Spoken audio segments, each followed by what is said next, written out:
Hello guys, এটা আমাদের plant. এটা পাম্প আমাদের খারাপ হয়ে গেছে, আমরা গ্যারেজে যাচ্ছি।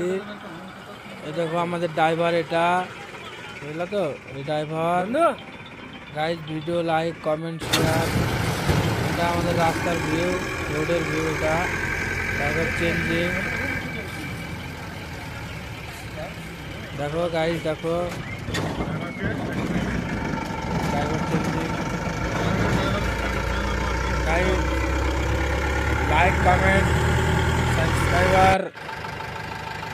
খারাপ হলে গাল দিবা, ভালো হলে লাইক কমেন্ট শেয়ার করবা ভাইজান। আমরা ব্যাঙ্গালোরে পাইপলাইনের ড্রাইভার অপারেটর, ব্যাঙ্গালোরে কাজ করি। রাস্তার ভিউটা দেখো, কত জাম রাস্তায়, ভাঙা গাড়ি, ক্লাস ব্রেকে কাজ করে না। ভিডিওটা সম্পূর্ণ দেখবা, হ্যাঁ।